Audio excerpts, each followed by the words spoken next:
This is a tutorial to build PhotoDrop, an application using the Firebase and GeoFire frameworks. This application is sort of a mix between geocaching and Snapchat. If you look on the iPhone screen here, you'll see there's a number of pins around. These are photo drops that I've already gone out around the neighborhood around the office here and dropped. Each of these drops is a photo with a specific geolocation tagged to it. When you go to one of them, the app picks up on it and offers you the ability to exchange a photo from your library to see the photo that was already there. Now, obviously, we don't remove the photo from your library, but the photo that you upload, in fact, replaces the photo that was already there, and so only one person sees each photo, and everybody who goes to see each new drop sees something different.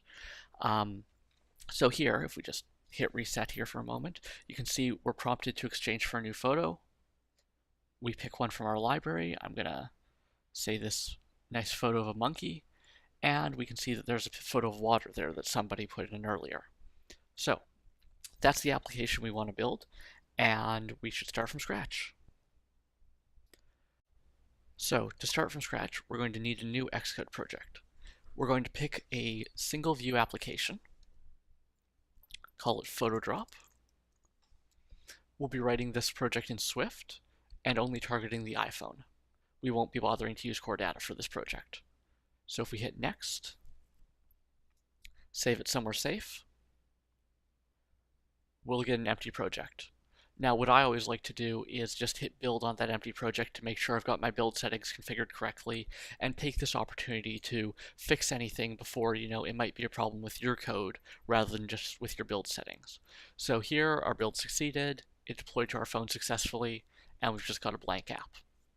So that's a good place to start. Now with PhotoDrop, there's the major interface component is the map. And that's pretty easy to add on iOS. So we'll start by just adding a map throughout this entire white screen. So if we go into main.storyboard here, and we look at our, an object library, then we just type in map here, we pick the map kit view, and we drop a map into our view controller. Let's add some quick constraints. We'll just say that it's anchored to all of the edges, add those constraints, and that should be that. In order to use an MK map view in our application, we do also need to add the mapkit library into our build phase linked libraries. So we just add mapkit there, and there we go. So now let's hit run, and we should get an app that's just a map view. Good, so there we are. But this map isn't really useful, and the reason it's obviously not useful is because we can't see where we are on this map. So the first thing we need to do is to actually get it so that we can view our current position on the map. Now, as of iOS 8, this is a little more difficult than it was previously because we need to ask permission, and it won't just be prompted for automatically. So how we ask permission under iOS 8 is a multi-step process. First of all, we need to add a row to our info.plist, and we need to add a key there. That key is going to be the NS location when in usage when in use usage description. What this is when an app pops up that little dialog and says, "Hey, we'd like to use your location." This is the string that's displayed underneath it as an explanation for why the app wants to use your location. Because we're only asking for when in use permission rather than for always permission, we use this particular key. There's also an equivalent one for if you always want your app to be able to use location services. So in this case, we say we want to show you nearby photo drops. And so that's going to be what's in our permissions dialog. We still need then to ask for permission in order to use the current location. So how we'll do that is in our view controller, and if you'll remember, this is our main view controller here. In our view controller, first we're going to need a reference to the location manager. As you can see here, we just instantiate a location manager and assign it into a reference in Swift. Then in view to load, or rather in a view did appear here, I think we'll do it.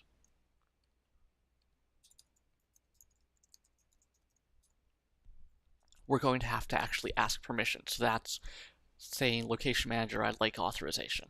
Now you're noticing already that I've got some build errors happening. That's because I haven't actually imported core location. There we go. And we obviously also have to link in the core location library. So with that in place, we should be able to launch the app and be prompted for if we have permission to use location services or not. It's worth noting that this call changed between iOS 7 and iOS 8. We're only supporting iOS 8 with this app, but if you were using iOS 7, you'd have to do an if-then statement to request permission the appropriate way between each OS. So let's hit build and see what happens.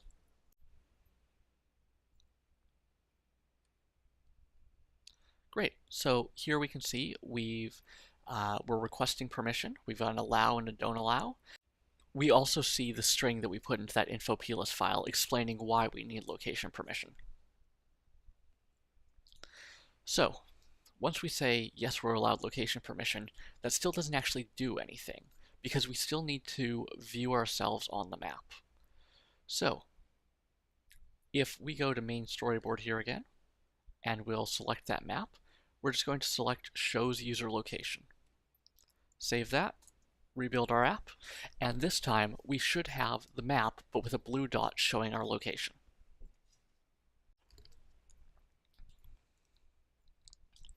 And there we are, right there on the west coast of Canada. Obviously your blue dot should be wherever you are. Now, in our demo app, we couldn't just see where we were actually zoomed in on it pretty far.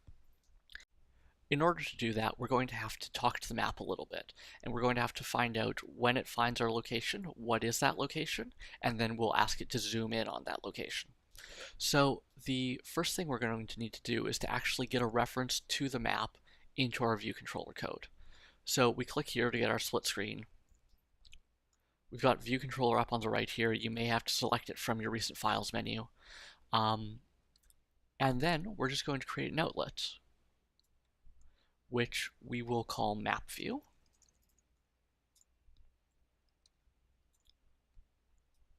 We'll also have to import mapkit into our file here.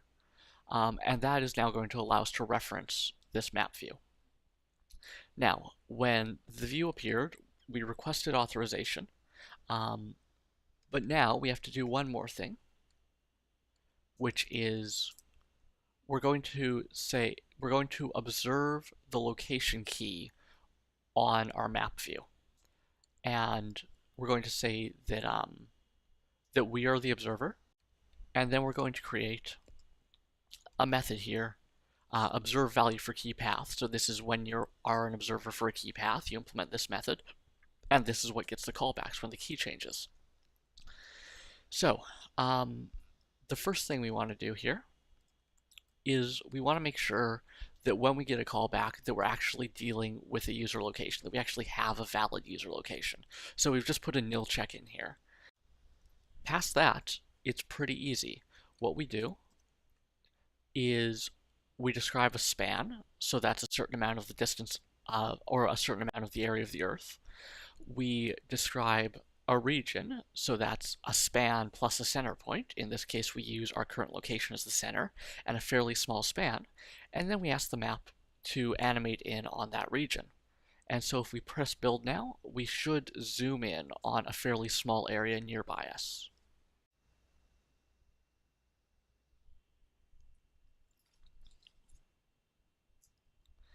Great, so that's where we are on the map. The span I picked is sort of enough to show a few city blocks, but not enough that, you don't have any detail or idea of where you are.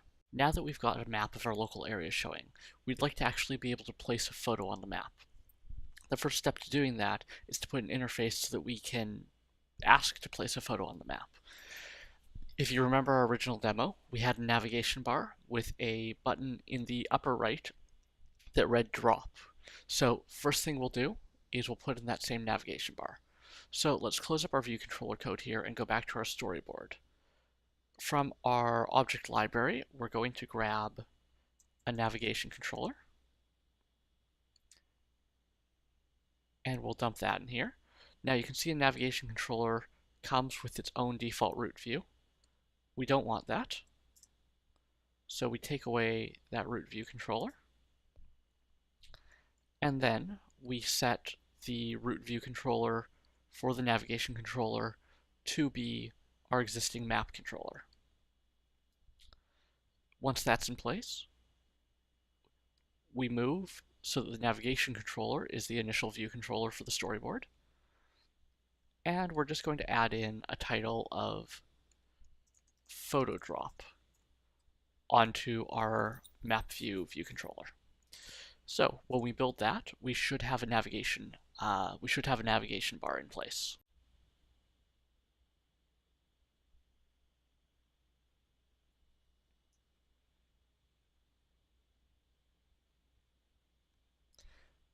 Good, so there's our navigation bar, but we're still missing our drop button. So if we just search for bar button, we'll bring it over here. We'll label it as drop. Let's bring back up our view controller code, and we'll hook up that drop button to something. So we'll set it as an action, and then we'll say drop photo. While we're here, I'm just going to get rid of the did receive a memory warning function since we're not actually using it yet. And I'm going to put in a couple of pragma marks.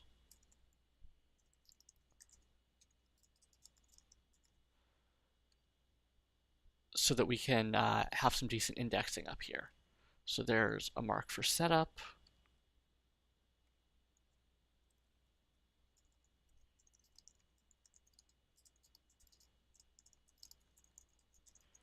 Mark for the map management, and a mark for dropping photos. So that sort of lets us divide up our code a little bit more nicely. So now that we've got a drop photo function, we need an image picker view to show. So the first thing we'll do is we'll create one just as a class variable here. So we've created an image picker. And then when the view loads, we're just going to do it a little bit differently here. We're going to set the source type to be the photos library, and we're going to set the delegate to being ourselves.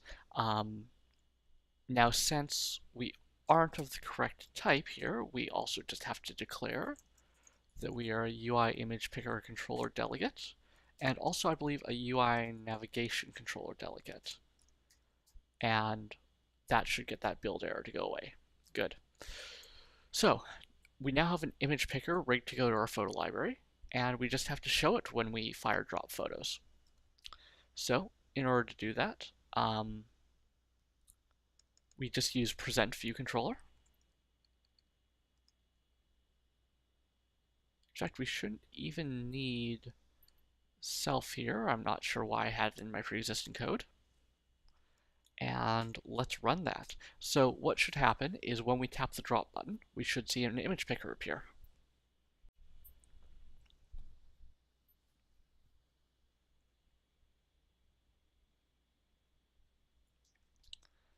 All right, so we're all zoomed in on our map. We tap drop, and we've got an image picker. That's great. Now, of course, nothing happens when we do anything with that image picker. So the next step is to try to actually save the photo when the image picker finishes picking the image. This is where we actually get to start playing with Firebase. Let's take a quick minute to review just what Firebase is. Firebase is a way to build real-time apps. What that means is that when you store data into the Firebase database, that data is propagated to every single instance of the app. So they've got not just a good storage system, but also a good sync system. While we're at it, there's also something called GeoFire. What this does is allow geographically keyed items in your Firebase database. So if you look at my Firebase screen, you'll see that in our existing app data, we've got some random keys with base64 encoded images, and then we've got a geo key. Each geo key contains a copy of one of the keys from above, for example, those two. It contains a geohash and a set of coordinates for that key. In effect, this means that we have a geo key which ties together all of our other keys with coordinate sets. What we want to do next is we want to get our image data stored into Firebase. And then we want to store it not just as image data, but also by geographic key. So if we go back into our app project here, and let's just open up our view controller, the first thing that we want to do is receive the image from the image picker, if applicable. So we've got a function to do just that. Now, since we set ourselves as the delegate for our image picker, we've got a callback function that gets called when we did pick an image. The first thing we want to do during that callback function is we want to hide the image picker. Secondly, we want to save a photo to Firebase. So the first thing we have to do is get Firebase into our app. We start off by bringing in the Firebase and the GeoFire libraries. We'll copy those into our app,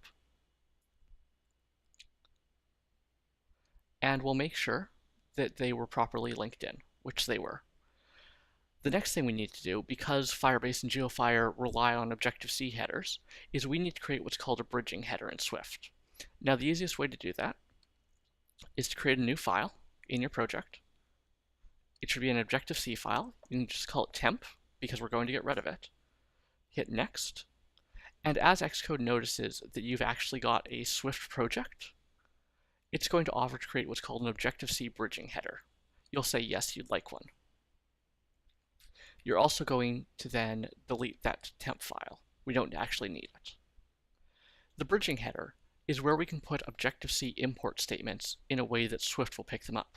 So here we type in import firebase.h and import geofire.h. Now we should be good to use the Firebase and the GeoFire libraries within our app. We go back to our view controller. We've got an image being passed in from this delegate method. Now we want to put it onto Firebase. The first thing we'll want to do is resize that image. There's a set of resize categories that I'm fond of. Since they're written in Objective-C, we'll also need to put them into the bridging header.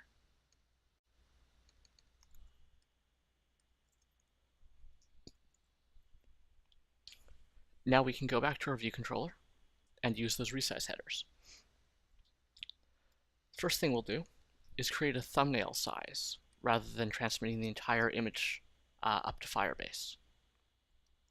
We're going to choose 400 by 400 as our thumbnail size, but keep it as a high quality image so we don't get jagged edges. Then we need to get an NSData representation of that image. Lastly, we'll base64 encode that image as a string. Firebase doesn't accept binary data directly, so this is a way that we can store our image. Now that we've got this base64 encoded string representing our image, we just need to actually talk to Firebase. In order to do that, we're going to have to create a Firebase variable.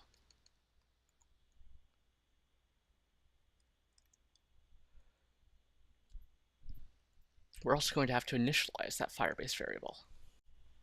Here, I've initialized the variable using my Firebase URL.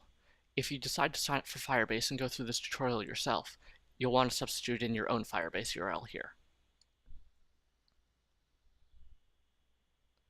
Now that we've got a Firebase variable, we're going to ask it for a unique key to represent the image. Child by AutoID gives us a reference to a Firebase node with a unique key. We're then going to set the value of that node to our base64 encoded image. That still doesn't actually geocode our Firebase key. To do that, we also need a geofire variable. We'll set it up the same way we did with our Firebase variable.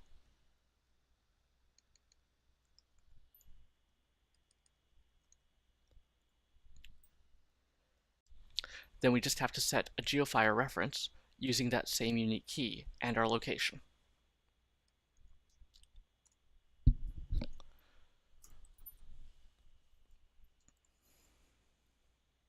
With that in place, we should now be able to save a geofire reference. At this point in the tutorial, I'm just going to go and wipe out my Firebase database so that you can watch closely and see what's happening.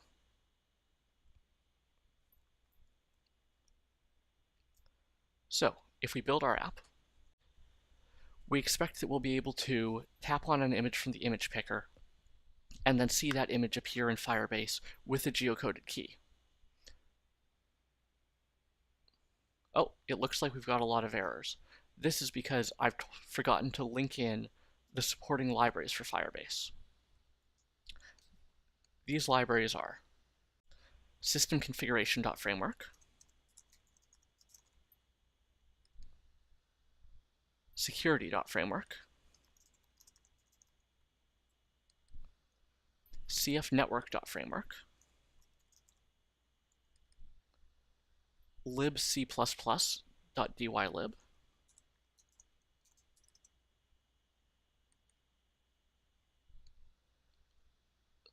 libicucore.dylib. Now let's try compiling again, and this time we should be able to send data up to Firebase. Good, we got a successful compilation. Here's our Firebase database.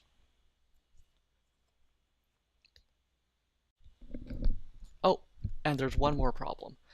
I also forgot to set the Objective-C linker flag in our build settings, which caused this crash. So we go to Other Linker Flags, and we add in -Objective-C. All right, one more try.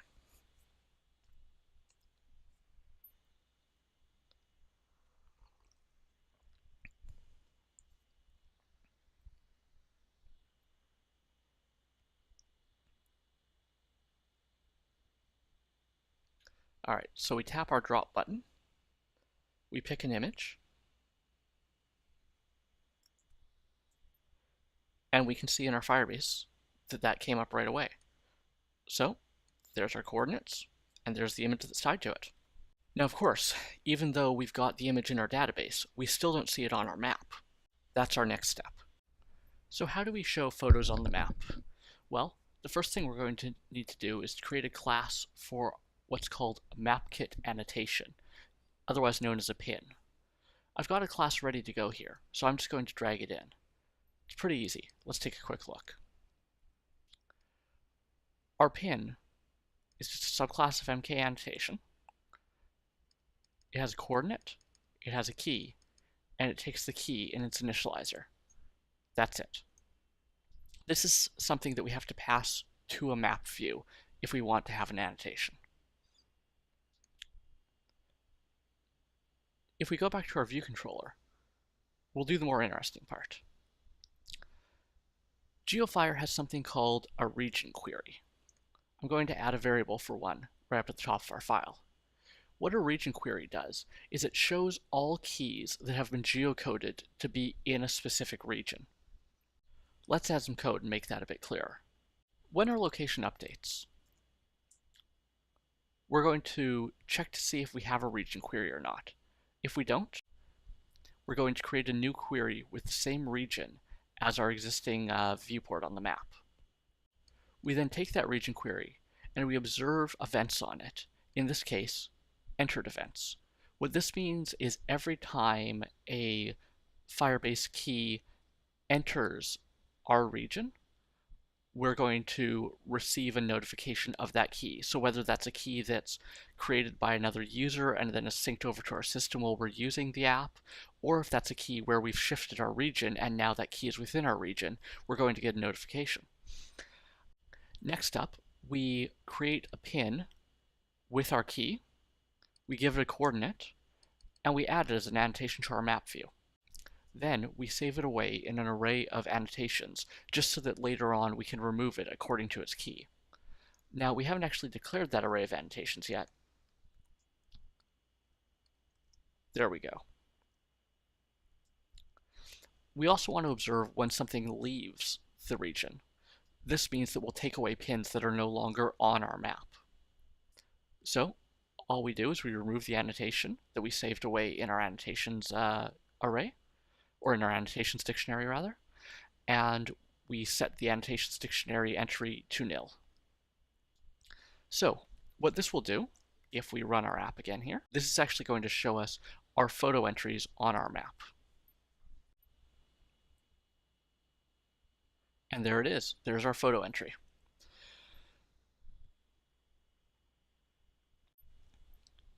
But it's sort of boring just to see our photo entries on the map because we can't actually see the photos or exchange photos yet. So the next thing we have to do is use another region query to decide if we're really close to that pin so that we can alert the user that that they have the ability to exchange photos. So we're going to start out with a different kind of region query. This one's called a circle query. So rather than using the same kind of region, an MK coordinate region, instead uses a circle around our current location. So we do the same thing. If we don't have a found query, we create one. Here, with a 50-meter radius, this number is in kilometers. Then, when we enter, we're just going to save away what key we found last and what location we found last, and we're going to notify the user with an alert view. If we do already have a query, we're going to update where we are so that we can always know if we're in 50 meters of our current location. These two variables we're using here that are giving us errors right now, we'll just add them up here. One's a string, one's a CL location. We just want to remember what the most recent drop we found is. For our last error here, it looks like our delegate does not implement UI alert view delegate. We can fix that easily. So now when we fire up the app, we should get an alert view popping up saying that we found a drop because we're obviously within 50 meters of one.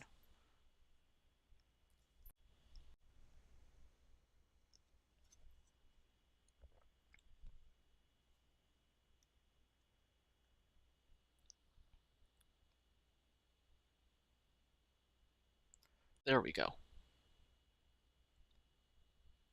There we go. We found a drop, but of course these buttons don't do anything yet. Next up is the last major task of the app.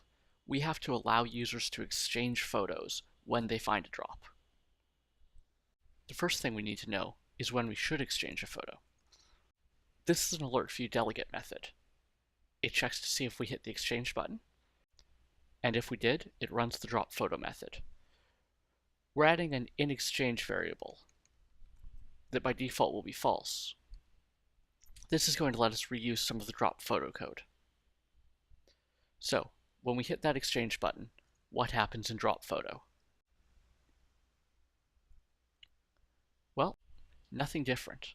We present the image picker as usual, but when the image picker comes back with the image, we're going to check if it's in the exchange or not. If it is, once we have the image, we're going to do something a little bit different. If we're not in exchange, we proceed as normal. If we are in exchange, we're going to download the existing photo by looking at its particular key path and observing its value, and then immediately stop observing its value as soon as we get it back. We take that base64 photo, we encode it into NS data, and then we use that to make a UI image. That UI image can now be shown to the user. We're going to have a UI image view called found image Just going to put the variable up here for the moment, and that should get rid of our compile errors. So we set the found image to be the image that we've retrieved from Firebase, and we go through a small animation sequence to show it to the user. Then we overwrite the existing photo with our new photo. Then we set our inExchange variable to false so that we don't go through this again next time.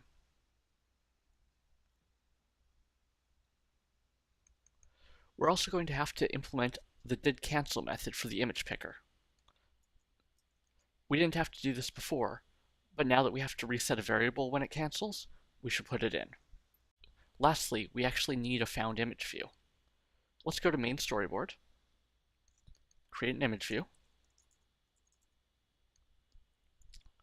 bring it into our main view controller, and add it in. We'll throw in some default constraints, set the alpha to 0 initially so that it's entirely faded out, and set it to be initially hidden. We're also going to set the view mode to be aspect fit. This is going to ensure that our photo fits nicely into the view. We'll also set the background to be transparent, so that if the photo doesn't take up the entire view, it'll still look good. We also need to remember to hook our view controller up to our UI image view, so that we can recognize found image. The last thing that we need to do is have a way to dismiss the image after we've viewed it. We can do this by adding a gesture recognizer to our found image view. Here, we add a tap gesture recognizer that calls the hide image view method. Then, we just have to add in a method to actually hide that image view. This just reverses the animations we did earlier. One thing I've also forgotten to do is to go back to our main storyboard and just make sure that that image view has user interaction enabled. That way we can actually tap on the image. Now, if we run our app, we should have a fully functional app.